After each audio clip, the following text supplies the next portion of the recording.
नमस्कार, मैं हूं प्रशांत कटारे। आज क्रिमिनल्स में आपके सामने एक ऐसा हत्यारा होगा जो 7 फेरे से पहले करता है मर्डर, जो कहता है पहले कत्ल फिर करूंगा शादी, जो कत्ल के बाद लाश के पास एक लेटर भी छोड़ता है।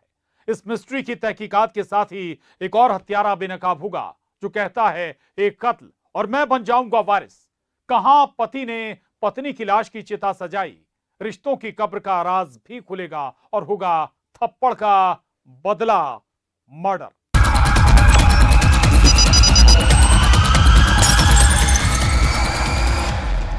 उसकी शादी होने वाली थी, लेकिन 7 फेरे से पहले वो तय करता है कि वो किसी का कत्ल करेगा और मर्डर के बाद करेगा शादी। प्लान के मुताबिक मर्डर हुआ। पुलिस को गुमराह करने के लिए आरोपी ने मृतक की जेब में एक लेटर भी छोड़ा। इधर हत्यारा अपनी शादी की तैयारियां कर रहा था, लेकिन 7 दिन पहले वो अरेस्ट हो गया।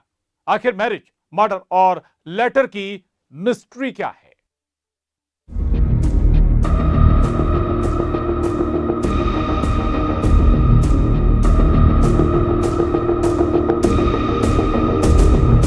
किसी और के परिवार में किसी पत्नी के साथ इसका संबंध है, इस कारण इसकी हत्या की जा रही है।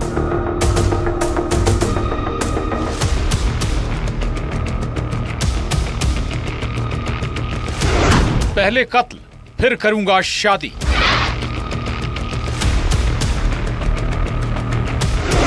सात फेरे, 7 दिन पहले दूल्हा अरेस्ट। मर्डर से पहले उसने लिखा नोट। खेत में लाश, मृतक की जेब में सुराग। लेटर पर कातिल का नाम। 7 फेरे से पहले मर्डर। 22 साल का दीपक, जिसके घर वाले उसकी शादी की तैयारियां कर रहे थे, लेकिन दीपक की शादी का अरमान ही रहा। बैंक में काम करने वाले दीपक को 20 फरवरी को कॉल आया था। कॉल किसका था, इस मिस्ट्री को भी सुलझाएंगे। कॉल आने के बाद दीपक घर से निकला, लेकिन फिर ऐसी खबर आई जो दिल दहलाने वाली थी। खेत में दीपक की लाश मिली। पत्थर से चेहरे को बुरी तरह कुचला गया था। पत्थर से वार करके दीपक की हत्या की गई थी। मृतक की बाइक साइड में पड़ी हुई थी। सीहोर के मंडी थाना पुलिस को राधेश्याम बिहार कॉलोनी मुगिसपुर के पास दीपक की लाश मिली थी और इसी क्राइम सीन पर मिला एक सुराग। दीपक की लाश की जेब में एक पर्ची थी जिस लेटर में लिखा गया था कत्ल क्यों हुआ। सुनिए जरा। किसी और के परिवार में किसी पत्नी के साथ इसका संबंध है, इस कारण इसकी हत्या की जा रही है। संडे था, दिन भर घर पे था। रात को क्या मालूम किसने बुलाया फ़ोन करके, क्या हुआ अचानक वो 7 बजे के आसपास, 7:30 के लगभग घर से आया। उसके बाद फ़ोन उसका स्विच ऑफ था। फिर सुबह भी हमने फ़ोन ट्राई किया तो फ़ोन बंद आ रहा था। फिर मैं पेपर लेने आता हूँ सर इधर डाइट का, तो रास्ते में एक परिवारजन ने बताया कि यार फ़ोन आया, मुगसपुर पे एक्सीडेंट हुआ है। तो जिस भाई का फ़ोन था उससे बात की, उन्होंने कि यहाँ पे बाइक पड़ी है और उसका शरीर मतलब पत्थर से किसी ने सर कुचल दिया। मृतक की जेब से जो लेटर मिला उसमें अवैध संबंध का जिक्र था और जिक्र ये भी कि शादीशुदा महिला से नाजायज रिश्ता इस कत्ल की वजह है। दरअसल ये इस हत्यारे की चाल थी जिसने हत्या से पहले रजिस्टर पर ये लेटर लिखा था। हत्या के बाद मृतक की जेब में प्लानिंग के तहत इस पर्ची को रखा। हत्यारा सचिन वर्मा पुलिस को गुमराह कर रहा था, जिसने गुनाह कबूल किया और वो रजिस्टर भी पुलिस को बताया जिसमें इसने अवैध संबंध वाली बात की झूठी कहानी गढ़ी थी। उसने पुलिस को भ्रमित करने के लिए मृतक की जेब में, लोअर की जेब में एक हस्तलिखित नोट रख दिया था जिसमें उसने चरित्र शंका की और अवैध संबंधों की ओर इशारा करने वाला कुछ लेख लिखा था कि किसी और के परिवार में किसी पत्नी के साथ इसका संबंध है, इस कारण इसकी हत्या की जा रही है। लेकिन जब उससे सख्ती से पूछताछ की गई तो उसने उस रजिस्टर का पन्ना जब्त कराया जिससे उसने वो लेख लिखा था। घर में पूरी तैयारी के साथ वो लेख लिख के गया था और हस्तलिखित परीक्षण के लिए वो लेख भी लैब में भेज दिया गया है। आरोपी सचिन की 6 मार्च को शादी थी। आखिर 7 फेरे से पहले उसने मर्डर की प्लानिंग क्यों की? क्यों सेहरा पहनने से पहले खून से रंगे हाथ, और हत्या के बाद आरोपी क्या फिर से शादी की तैयारियों में जुट गया था? मृतक दीपक आरोपी सचिन को पहले से जानता था। दोनों दोस्त थे, लेकिन दोस्ती के रिश्ते का कत्ल सचिन ने कर दिया। वारदात वाले दिन क्या हुआ ये आपको बताते हैं। सचिन ने दीपक को कॉल करके बुलाया। जो तय करके आया था वो अपने दोस्त दीपक की हत्या कर देगा। 1.5 लाख की उधारी को लेकर ये मर्डर हुआ था। सचिन ने दीपक से रुपए उधार लिए थे, लेकिन रुपए देने में आरोपी सचिन आनाकानी कर रहा था। तकनीकी साक्ष्यों का संकलन किया गया। उससे पता चला कि इसी का एक मित्र संजय वर्मा, जो कि खंडवा ग्राम श्यामपुर के पास का रहने वाला है, उससे इससे पैसे का लेन देन था। करीब 1.5 लाख रुपए का लेन देन था। काफ़ी समय से वो पैसे लेने के लिए इस पर दबाव बना रहा था और गाली गलौज भी इनके बीच में हुई थी। इसको लेकर जब पूछताछ की गई तो आरोपी ने अपना जुर्म स्वीकार किया और घटना में प्रयुक्त जो पत्थर था वहाँ तक पहुँचाया, और साथ में ही जो घटना में जो उसके खून शर्ट और कपड़े वगैरह थे वो जब्त कराए। उधार लेते समय आरोपी सचिन को दीपक जिगरी यार लगा, और रुपए देने की जब बात आई तो दोस्त ही दुश्मन बन गया। सीहोर से प्रदीप सिंह चौहान के साथ bureau report, news 18 Madhya Pradesh Chhattisgarh. एक लड़का जो अपने दोस्त की बहन की शादी के लिए निकला था, लेकिन पिछले 1 महीने से उसका सुराग नहीं मिला, जो शादी में पहुंचा ही नहीं था। दरअसल उसका किडनैप हुआ था। मर्डर करके उसकी लाश को जमीन में गाड़ दिया गया था।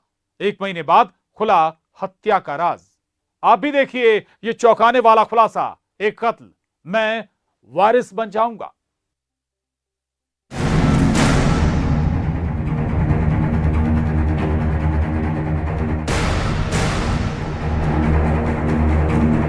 इसमें आरोपियों द्वारा परिवार के लोगों पे काफ़ी दबाव बनाया गया था कि वो किसी भी तरह की कोई शिकायत थाने पे ना करें, जिसके कारण अभी तक हमारे पास गुम इंसान भी नहीं आया था।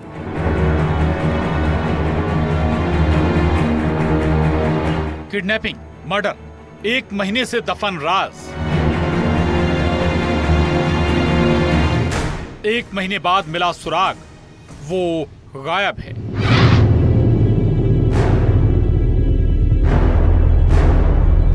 मुखबिरी से मर्डर का राज फाश।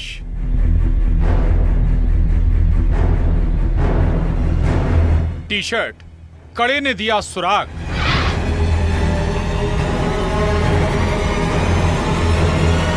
एक कत्ल, मैं वारिस बन जाऊंगा। ये लाश जो करीब 1 महीने से ऐसे ही दफन थी, जिस शख्स की ये लाश है वो पिछले 1 महीने से लापता था। हैरानी देखिए, मृतक के घर वालों ने भी इस गुमशुदगी की खबर पुलिस को नहीं दी। यानी ना तो गुमशुदगी का मामला दर्ज था, ना ही इस वजह के बारे में किसी को कुछ पता था। आखिर वो गायब हो गया। बालाघाट के रामप्याली थाना इलाके का ये मामला है। विशाल खोबरागड़े 25 जनवरी को अपने दोस्त की बहन की शादी में नागपुर जाने के लिए निकला, लेकिन घर नहीं लौटा। रामपायली थाना अंतर्गत एक ब्लाइंड मर्डर का खुलासा किया गया है, जिसमें 25 जनवरी की घटना है। विशाल खोबरागड़े नाम का एक व्यक्ति हैं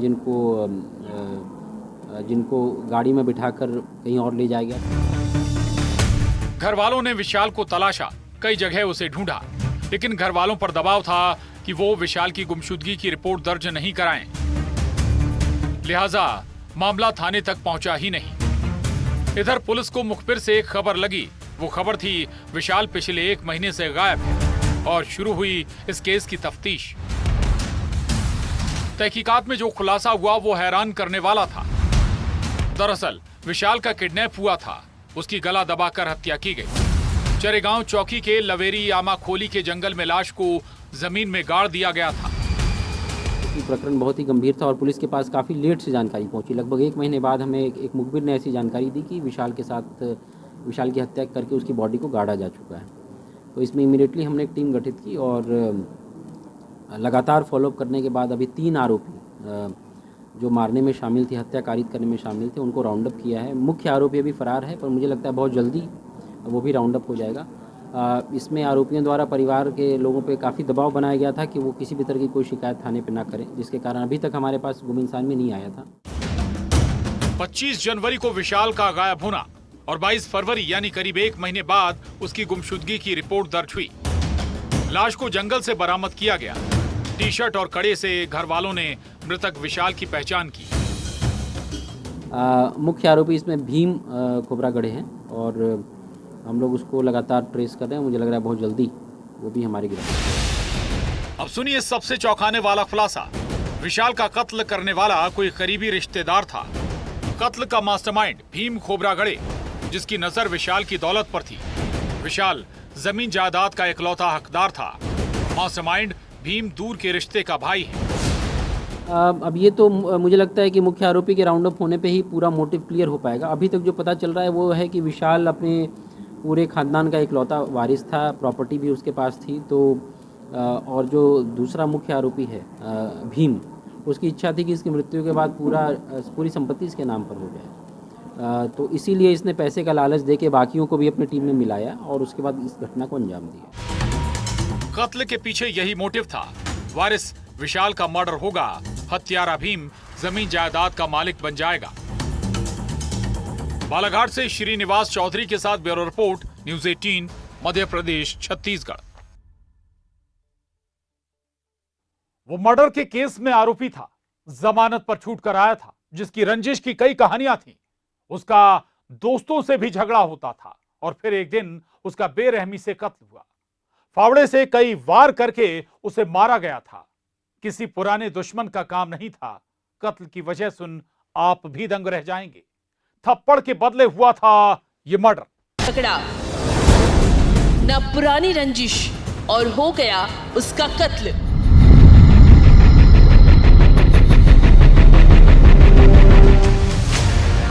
थप्पड़ का बदला मर्डर। जिस कत्ल की पुलिस वाले तफ्तीश कर रहे थे, जिस शख्स की हत्या हुई थी, पहले उसके बारे में आपको पुलिस की जुबानी सुनवाते हैं, उसके क्रिमिनल बैकग्राउंड के बारे में। कम उम्र का व्यक्ति का शव वहां पर पड़ा हुआ था।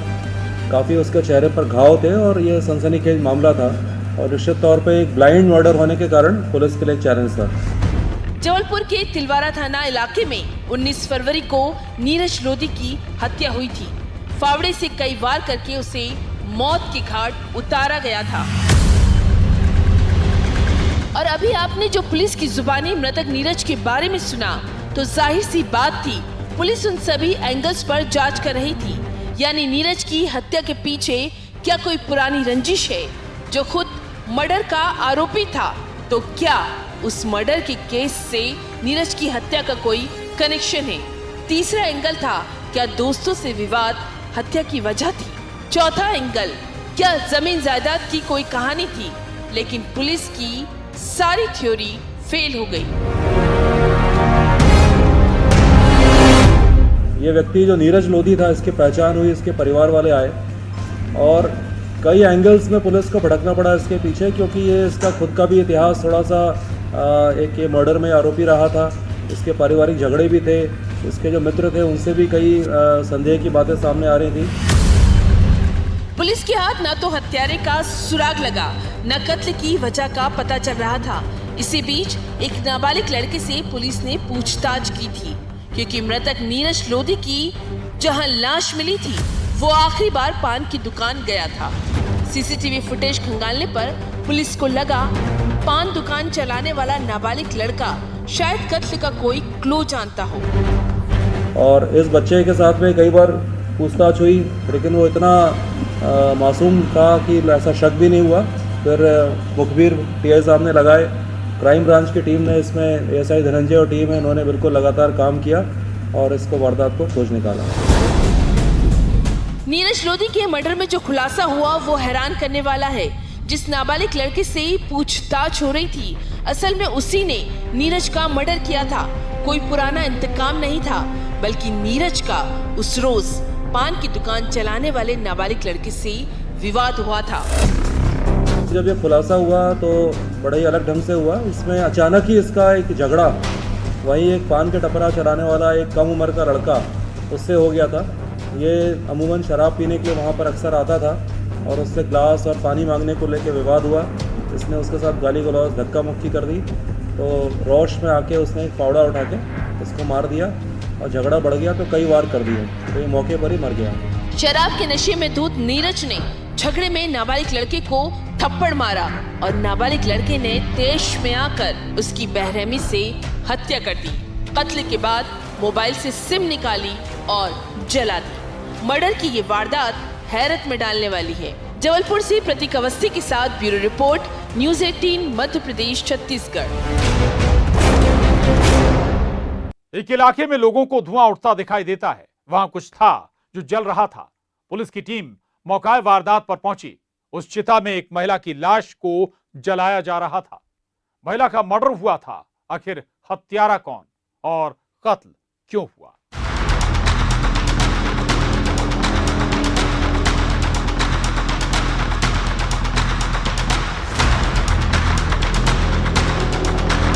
खेत में सजाई रिश्ते की चिता, अंगारों में दफन खौफनाक राज, पत्नी की लाश सुलगते सवाल,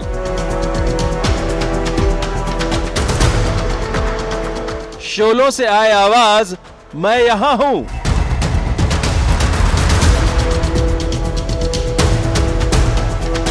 और खुल गया मर्डर का राज। इन शोलों में एक ऐसा राज दफन था जो यकीन मानिए आपके भी होश उड़ा देगा। कोई सामान्य सी आग नहीं थी ये, लेकिन इस अंगारे में एक रिश्ते की कब्र बनाई गई थी। एक महिला की लाश के राज को छुपाने के लिए कातिल ने लाश को इस सुनसान इलाके में जलाया, जिससे किसी को पता न चले उसने किसी महिला का कत्ल किया है। लेकिन धुआं और आग के इन शोलों की खबर गांव वालों से पुलिस वालों को मिली और शुरू हुई इस चिता की तहकीकात। आखिर कत्ल हुआ किसका? किस महिला की लाश को जलाया गया था और कातिल कौन है? आगरमालवा के धरौला गांव का यह मामला है। 36 साल की सीमा के साथ बेरहमी से मारपीट की गई। हत्यारे ने कत्ल के बाद लाश को जलाने की चाल चली। धरौला में कल ये घटना घटी कि मोहन सिंह भिलाला ने अपनी पत्नी सीमा की हत्या कर दी और हत्या करने के बाद उसने उसके शव को वही लकड़ी में जला दिया। तो ये घटनाक्रम दिन के करीबन 2 बजे से 7 बजे के बीच हुआ। पुलिस को सूचना मिली रात को 10 बजे, तो पुलिस नलखेड़ा के द्वारा एसडीओपी सुसनेर और टीआई नलखेड़ा वहाँ मौके पर पहुंचे। अब कातिल का नाम सुनिए, खुलासा चौंकाने वाला है।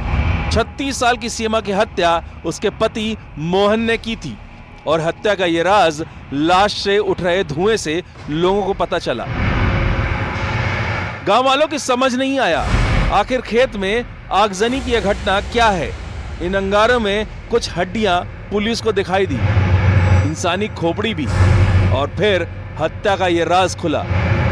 मौके पर देखा तो मृतका जली हुई थी, तो उसने राख वहाँ से जब्त की है। साथ में आरोपी को भी अपने कब्जे में लिया, उससे पूछताछ की जा रही है। और इसमें ये पता लगा घटनाक्रम में कि पत्नी के बीच में काफ़ी समय से कुछ आपस में जो है कुछ घटनाओं को लेकर मतभेद चल रहे थे और उसी के परिणत जो है ये घटना घटी।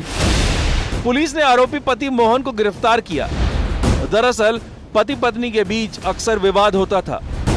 वारदात वाले दिन भी लड़ाई झगड़ा हुआ, लेकिन जिस तरह से हत्या की वारदात और वारदात के सबूत को मिटाने की साजिश रची गई, आखिर दोनों के बीच विवाद की वो वजह क्या थी जिसका अंत इतना खौफनाक था? घटनाक्रम में बाकी जो साइंटिफिक एविडेंस है, इसमें हम डीएनए प्रोफाइलिंग और बाकी चीज़ें करेंगे ताकि ये प्रकरण को जो है माननीय न्यायालय में जो है इसमें सफलतापूर्वक इसमें कार्रवाई की जा सके। अभी भी कई राज का खुलना बाकी है। मर्डर की इस वारदात से सब सकते में है। आगरमालवा से रजनीश सेठी के साथ bureau report, news 18 Madhya Pradesh Chhattisgarh. तालाब किनारे मर्डर की वो मिस्ट्री जिसका खुलासा होश उड़ाने वाला है। एक शख्स की कुल्हाड़ी से वार करके हत्या कर दी गई। जिस कत्ल के पीछे कोई पुरानी रंजिश नहीं थी। अभी देखिए मंदिर की पार्किंग का विवाद और मर्डर।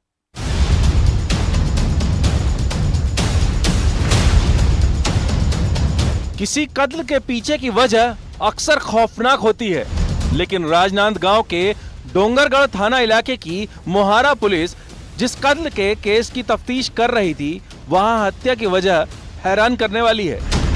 करेला में तालाब किनारे योगेश यादव की लाश मिली। धारदार हथियार से जिस तरह से वार किया गया था, वो इंतकाम की कहानी सुना रहा था। करेला भवानी गांव से प्रार्थी रामचंद्र यादव जो है मोहारा चौकी में आके रिपोर्ट दर्ज कराए कि उनका पुत्र योगेश यादव जो है घर के पीछे में जो तालाब है वहाँ चित अवस्था में पड़ा हुआ है। घटना की जानकारी उच्च अधिकारियों को देकर टीम बनाकर जो है घटनास्थल रवाना हुए। घटनास्थल में जाने पर पता चला कि किसी अज्ञात व्यक्ति के द्वारा जो है मृतक योगेश यादव को कुल्हाड़ी से धारदार वस्तु से मारकर हत्या किया गया है। तहकीकात में योगेश का हत्यारा उसका पड़ोसी निकला। पड़ोसी डुमेश यादव, जिसने पुलिस वालों को बताया वो कैसे अपने पड़ोसी योगेश की हत्या की प्लानिंग कर रहा था। उसे मौका तब मिला जब उसे योगेश अकेला दिखाई दिया। योगेश पर कुल्हाड़ी से उसने ताबड़तोड़ वार किए और कत्ल के बाद कुल्हाड़ी को तालाब में फेंक दिया। पूछताछ में पता चला कि करेला भवानी मंदिर में पार्किंग को लेकर डुमेश यादव के साथ पूर्व में इसकी लड़ाई हुई थी, जिसको लेकर ये रंजिश रखता था। इस बदलापुर की कहानी के पीछे की वजह हैरान करने वाली है। मंदिर के पार्किंग को लेकर ये विवाद जुड़ा हुआ है। घटना के दिनांक जो है ये गांव में ही था और आरोपी का दिनचर्या को वॉच कर रहा था। इससे कड़ाई से पूछताछ करने पर इसने अपना जुर्म कबूल किया। डॉग स्क्वाड की मदद से इससे पूछताछ करने पर इसने जो कुल्हाड़ी को तालाब में फेंकना बताया और तालाब से कुल्हाड़ी को भी जब्त किया गया है। पार्किंग विवाद जैसी मामूली बात पर मर्डर की यह वारदात रोंगटे खड़े करने वाली है। राजनांदगांव से राकेश यादव के साथ bureau report, news 18 Madhya Pradesh Chhattisgarh. आज के क्रिमिनल्स में बस इतना ही। दीजिए पूरी टीम को इजाजत। कल इसी वक्त पर फिर मिलेंगे। नमस्कार।